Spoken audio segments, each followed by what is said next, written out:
Silence is one of the most powerful tools in communication. But unfortunately, most people aren't aware of it. Worse, they're terrified of it. In a world where speed is glorified, silence has become uncomfortable to a great many of us. We've been taught to fear silence, to rush to fill the space, to speak quickly, constantly, loudly, whenever, wherever, on top of people, talk as much as it takes. As if silence means weakness, as if silence is something negative. That fear makes us talk too much, explain too much, and fill the air with clutter. And it costs us our clarity, our credibility, our charisma, and control in all types of settings and conversations. But the truth is that being afraid of silence when you speak is one of the best ways to make you lose credibility, power, and charisma. Because silence is where your message breathes. It's where your presence settles. It's where everyone gets to be themselves. It's the frame that makes your words matter because you leave the space to say, "I'm enough," for itself. But avoiding silence on the other end takes away your presence, your confidence, and your power. It eats at your charisma. What if I told you that silence is actually one of the most powerful tools in communication?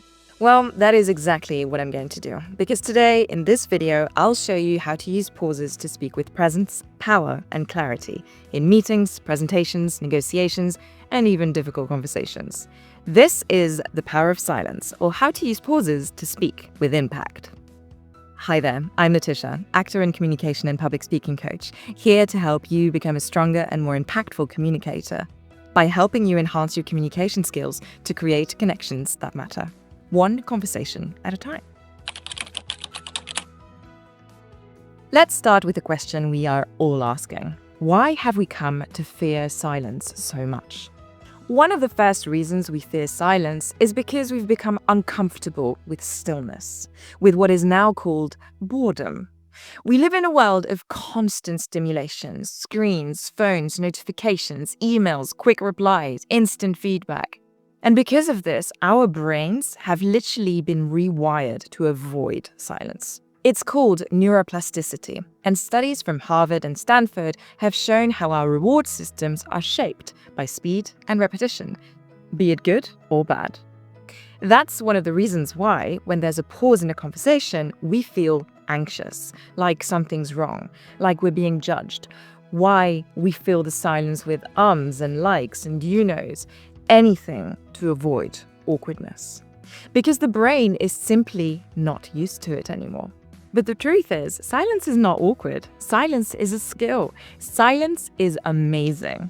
But just like any muscle, if you don't train it, it loses its power. Did you know that it is in the moments of stillness that we recharge? That we are the most creative? Don't tell me you've never been in this situation. You've been looking at a problem for days, concentrating on it, sweating on it, but no sight of the answer. Then you take some time off, you go for a walk or a drink with a friend, and eureka! There it is in plain sight.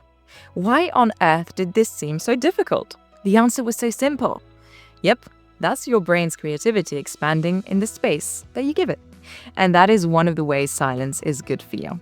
Comment silent reasons if you want me to go further into why we fear silence so much and why it has become so present in today's society and what to do to stop fearing it and taking back control. Also, if you are enjoying this video so far, let me know by clicking on that like button. But you know, as much as me, one of the prices of fearing silence or not using it enough in conversation, we risk saying things we don't mean. Ever blurted out something in a moment of stress only to regret it immediately after? And we all know that once the words are out, we can't take them back. That's what silence prevents. Silence helps you regulate your thoughts and emotions before speaking. It's like putting a buffer between your emotions and your mouth. Silence gives you space to choose the right response instead of reacting impulsively. And that's power. That's charisma. And that's clarity. Another extremely damaging consequence of fearing silence on our power and charisma is overexplaining. We've all been in that situation where we've over-explained ourselves and it still wasn't enough. Maybe it was even worse, actually. Over-explaining isn't clarity, it's fear. It's the fear of being misunderstood, fear of not being liked, fear of being judged. And what do we do when we're afraid? We talk more, we justify, we perform, we fill the silence with nonsense. More on this in this video just here. But silence says, I trust what I said. Even better, I trust I am enough. And isn't that just a beautiful thing to tell ourselves? So, now that we've seen a few consequences that come from not using silence, let's have a look at how to use silence to our advantage and discover our hidden superpower as a communicator. If this is already helping you think differently about how you feel about silence, drop your thoughts in the comments below, or click on that like button if it's not already done. When you pause, people listen. It's that simple. They lean in. But why does it work? Because it's unexpected. In a world where everyone rushes to speak, where the fastest voice is often dominating the room, pauses create tension. Not conflictual tension, but focused anticipation. It signals that something meaningful is coming, and that's when people lean in. We often speak quickly because we're subconsciously trying to avoid being interrupted, sounding unprepared, losing the floor, or feeling the discomfort of silence. We rush because we've been taught that confidence equals fluency. But in reality, the most confident communicators don't rush. They don't fill every second. They pause. And those pauses, that's where authority lives. That's where your charisma lies, in quiet, calm, and secure behavior. Think of Winston Churchill. He didn't walk on stage and start yelling powerful words immediately. He paused. He fiddled with his papers. He looked for his glasses. He put them on. All of that in silence. He created silence that demanded attention. He made the audience wait. And when he spoke, people were hanging to every single word that he said. And every word carried weight. Why? Because in communication, silence equals control. The ones who owns the silence owns the room. Think of Thomas Shelby in Peaky Blinders. How often is he completely silent as a reaction? And how powerful and charismatic does he look? Exactly, extremely. Silence is power. Here's the science behind it. Communication coach Carmine Gallo studied over 500 of the most viewed TED Talks, and he found one consistent pattern. The most charismatic and impactful speakers are not the fastest or the loudest. They are the ones who use strategic pauses to give their message space to breathe. In fact, a 2023 neuroscience study published in PNAS found that when speakers insert short, silent pauses into their sentences, the brain literally tracks the message much more effectively. The listener's brain rhythms synchronize better with the speaker, making comprehension and retention significantly easier for the listener. In other words, pausing doesn't just feel powerful, it's biologically powerful. Why? Because silence improves processing time. Your audience can absorb what you said without being rushed. Memory encoding, your message actually sticks. Attention. Pauses trigger our brain's salient system. We think something important is coming, so we hold on. This is also confirmed by neuroscientific studies on chunking. When information is broken into smaller bits, it becomes easier to process and to retain. That's why news anchors or leaders and TED speakers often use rhythm in their phrasing. So, instead of long-winded phrases, break your ideas into 5 to 7 word chunks. Then pause. Like this. It creates space, and space gives your message weight. Think about it this way. Silence is the frame that makes the picture stand out. Without the frame, the picture bleeds into the wall. With it, the audience knows exactly where to look. I bet you've never been to a museum where the pictures aren't framed, right? Same with your discourse. Frame it, put in those silences. Your charisma will immediately come out, my friend. So next time you're talking, don't be afraid of the pause. Own it. Use it. Stretch it. Let it carry your message and your power, not weaken it. Because in communication, what you don't say is often more powerful than what you do say. You don't connect by talking more. You connect by being there, in the moment and with the person, by being present. But most of us have been taught to equate connection with saying something smart or giving feedback right away or jumping in with solutions or showing we're engaged by filling every gap, sounding good. You know that one? We often interrupt or talk over others without even realizing it. Why? because we think silence in conversation is a void, that is a bad thing, like something's missing, and humans hate voids, especially today.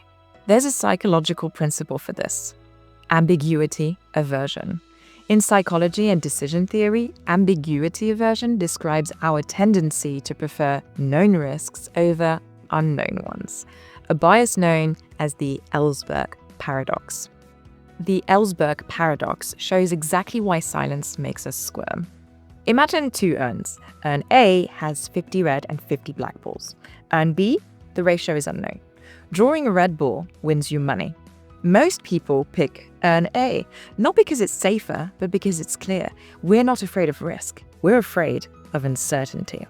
And silence triggers that same discomfort. The pause after you speak, the quiet in a negotiation, the unfinished sentence. Our brains rush to fill the gap because ambiguity feels unsafe, even when nothing bad is happening. Silence feels uncertain. It feels exposed. So what do? We rush in to fill it, or we assume we know what the other person is about to say, so we rush in before they've even finished. We jump ahead, finish their sentences, or answer before they've even finished processing. But when we do that, we aren't creating connection, we're disrupting it. What actually creates connection isn't your words, it's your presence. And presence lives in silence.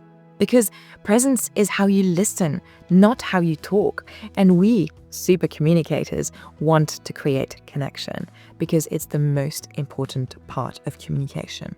UCLA neuroscientist Matthew Lieberman found that when we're not actively focused on external tasks, in other words, when we're in moments of stillness or silence, our brain activates what's called the default mode network. This neural network lights up during reflection, daydreaming, and quiet, relaxed moments. That's right. Empathy doesn't thrive in speed. It thrives in stillness. The default mode network allows us to tune in to others, to mentally simulate their experience, and to access self-awareness. So when we stay silent after someone finishes speaking, when we resist the urge to respond too quickly, we're not just being polite, we're literally creating the neural conditions for empathy, for connection. In plain English, the longer we pause before responding, the more likely we are to respond with insight, truth, and kindness. Think about the last time you really felt heard. Not just listened to, but heard. It probably wasn't because the other person said something brilliant.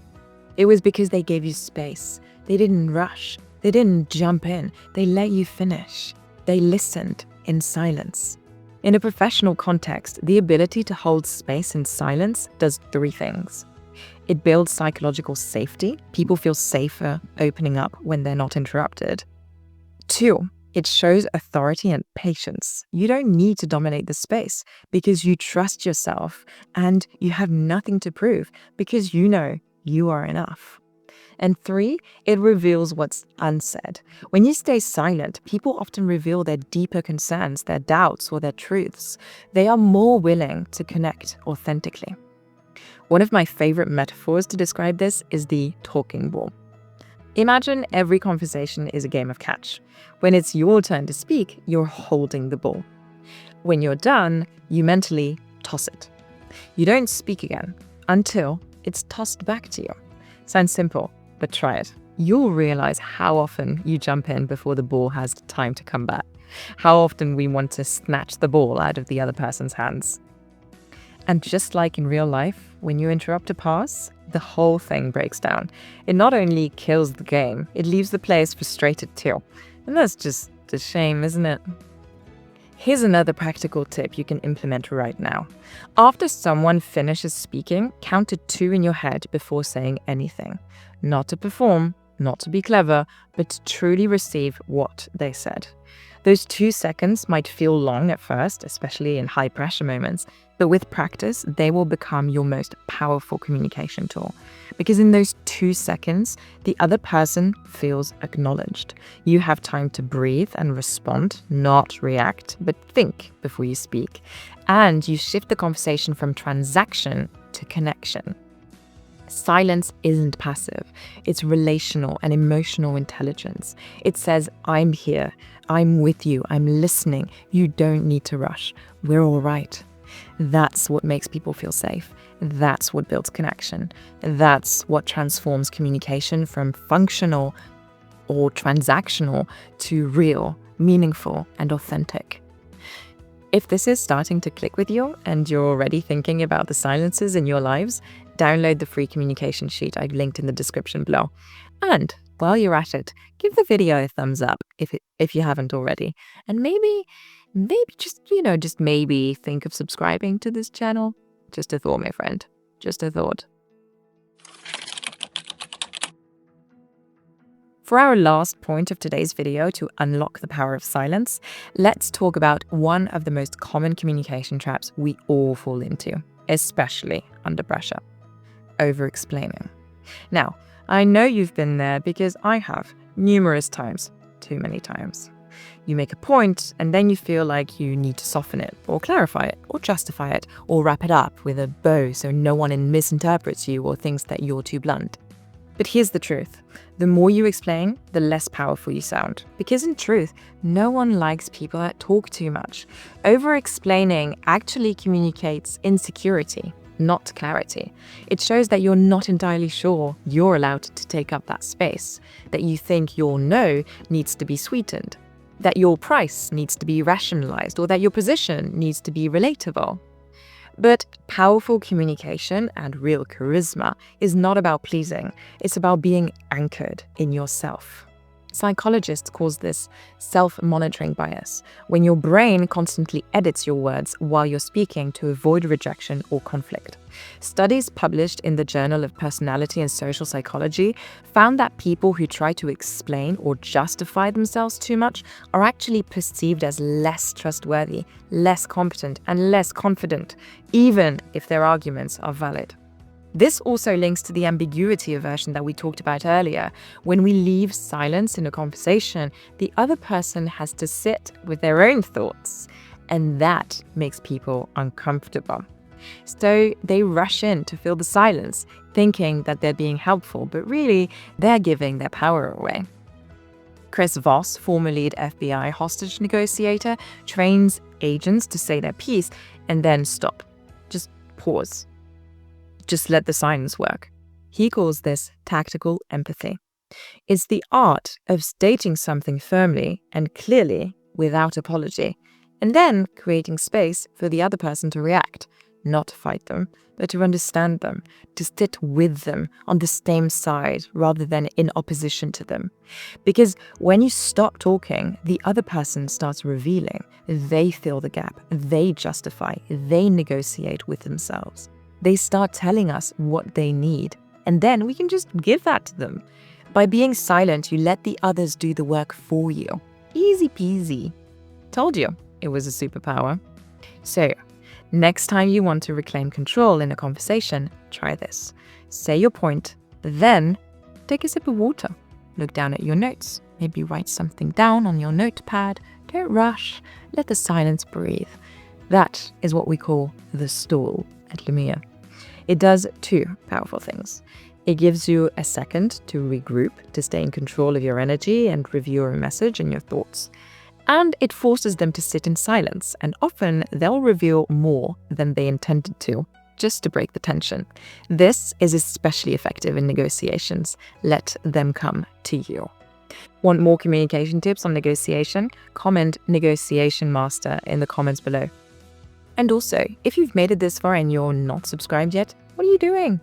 Come join us. I've got tons of communication tips coming your way, and this way you won't miss it. Plus, you'll join our Lumiere community, chats, forums, masterclasses, and so much more. I'm so excited for what's coming. And that little bit was just to give you time to subscribe.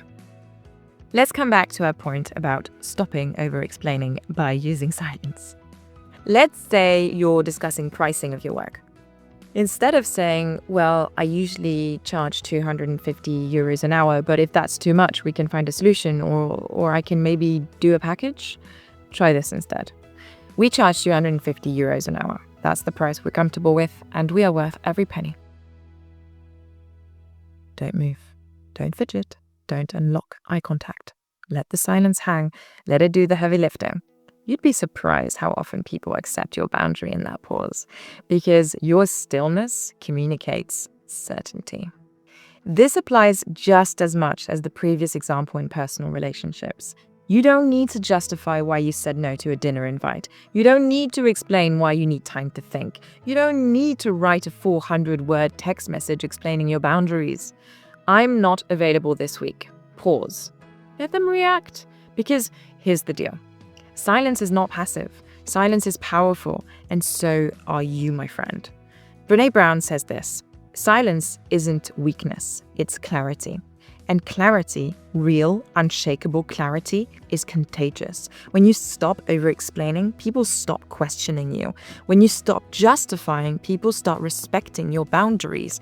When you stay still, people lean in. And the people who don't, who challenge you, well, maybe they're just not your people. And that's a shame, but it's okay. Because the right people will listen. They will respect your boundaries, and they will stay. Silence doesn't mean you're shrinking. It doesn't mean that you're smaller or hiding. It means that you're rooted. It means that you've learned that you don't need to fill the space to own it, because you do own it. This is your space, yours. No need to prove that by filling any silences, because you are enough. Because what's left unsaid, when chosen with intention, can speak so much louder than words. Strategic silence, my friend, is not absence. It's authority. Strategic silence is the foundation of presence, persuasion, charisma, and power. This is the kind of silence that radiates confidence, that whispers, I know who I am. I don't need to prove it because I am enough. All of that without a single word. In the end, silence doesn't just change how you speak. It changes how you listen, how you connect, how you lead. Brené Brown calls it the fierce, grounded voice of someone who finally knows their worth. Silence is where healing happens, not louder, but deeper. And here's my challenge for you. In your next conversation, just once, let the silence hang. Don't rush to respond. Don't interrupt. Let it breathe. You might be surprised what people reveal when you give them space. And don't forget to let me know how it went in the comments below. Here's a little recap of today's video. Silence builds authority. It creates connection, it helps you stop rambling and start leading, and it gives your message the power that it deserves. This is the power of silence. And now you know how to use pauses to speak with impact. Drop a comment below to set yourself a goal. Where are you going to use strategic silence this week? And let us know how it went. Can't wait to read you. Like, subscribe, share, and download your free communication sheet in the description below. It's time to stop rushing and start resonating, my friend. I'll see you in the next video. But until then, as always, follow your passion and speak up. Ciao, ciao.